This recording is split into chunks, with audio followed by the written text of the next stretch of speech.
त्याचप्रमाणे जर आपण विचार केला की द्वादश भाव, तर द्वादश भाव हा काय आपण पहिलेच बघितलंय की 6, 8 आणि 12 हे या घरामध्ये कोणताही ग्रह गेला तर तो बिघडतो.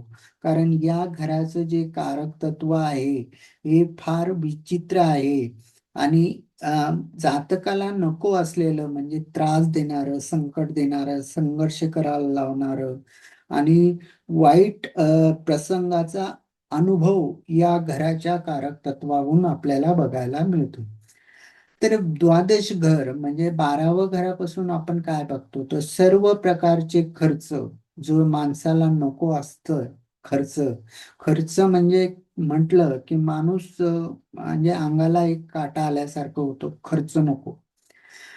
तर सर्व प्रकारचे खर्च आपण हे द्वादश भावातून बघत असतो. त्यानंतर इथे काय बघतो आपण, शिक्षा बघतो म्हणजे कारावास, दंड, जेल, मोक्ष आणि म्हणजे जे माणसाला जातकाला नको आहे त्यानंतर संन्यास, मोक्ष अशा प्रकारचे आपण कारकतत्व हे 12व्या भावातून बघत असतो.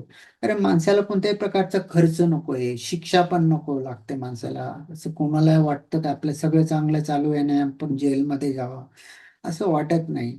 त्यानंतर दंड, जे दंड होता, शिक्षा होता, ते सर्व आपण इथून बघतो. त्यानंतर इथून आपण जेल बघतो, कारावास बघतो. त्यानंतर मोक्ष बघतो, संन्यास बघतो.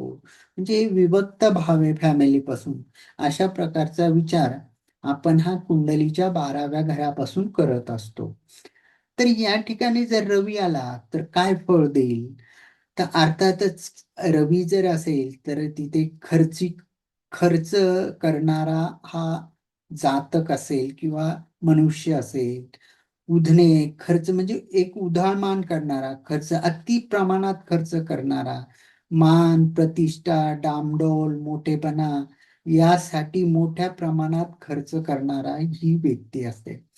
हे बघा, रवी म्हणजे एक प्रकारचा राजा आहे आणि राजाला वाटतं की राजाला हा त्याचा त्याचा मान सन्मान मिळायलाच पाहिजे. तो कोणत्याही प्रकारे तो मिळवतोच आणि तो त्याचा हक्क गाजवून घेतो. तर असे हे जे लोक असताना उगाच मान सन्मान पद प्रतिष्ठा यासाठी खूप प्रमाणात मोठ्या प्रमाणात खर्च करतात. की सपोज एखादं काही कार्यक्रम आहे, एखादे मंदिर आहे किंवा मंदिरामध्ये एखादं सत्य वगैरे असतात, तर अशा ठिकाणी मग यांचं पॉम्पलेट मध्ये नाव यावं म्हणून हेच पॉम्पलेट छापतील. यांचा तिथे फोटो दिसावा म्हणून ते फोटोसाठी ते पूर्ण पॉम्पलेटचा, बॅनरचा, याचा त्याचा तेच खर्च करतील. एखाद्या ठिकाणी काही उत्सव आहे तर त्या उत्सवामध्ये त्यांचेच बॅनर असतील. म्हणजे अशा प्रकारे नको असलेले खर्च जे की जातकाला फक्त एक नाव आणि एक प्रतिष्ठा मिळवून देतात, यासाठी जे लोक खर्च करतात, तर अशा प्रकारचे खर्च करणारे लोक हे आपल्याला 12व्या भावात रवी असताना आपल्याला बघायला मिळतात. तर अशा लोकांना मग अंतर्ज्ञान शक्ती, अध्यात्माची आणि गूढशास्त्राची आवड असते. तर 12व्या घरापासून आपण गूढशास्त्र पण बघत असतो. तर अशा लोकांना अशा प्रकारची आवड ही निर्माण होताना दिसते. त्यानंतर तुरुंग, हॉस्पिटल, अधिकारी, राजकारणात, विदेश मंत्रालयात संबंधीचे पदे, अपमानाचे प्रसंग या ठिकाणी आपल्याला व्यक्तीचे होताना दिसतात. म्हणजे तुरुंग असेल, हॉस्पिटल असेल, अधिकारी किंवा राजकारणात, विदेशात, मंत्रालय संबंधीची जे पदे वगैरे असतात, तिथे या लोकांची व्यवस्थित कामं होत नाही. म्हणजे थोडक्यात की रवी हा सरकारचा कारक आहे आणि सरकारी संदर्भातले जे काम आहे ते काम किंवा त्या कामांसाठी अवाढव्य असे खर्च करणारे लोक हे असतात आणि या कामामध्ये त्यांना यश प्राप्त होताना आपल्याला दिसत नाही. मग असे लोक काय होतात, तर मग असे लोक फालतू खर्च करतात आणि मग या फालतू खर्च केल्यामुळे, उधळपणामुळे हे लोक कर्जबाजारी होतात.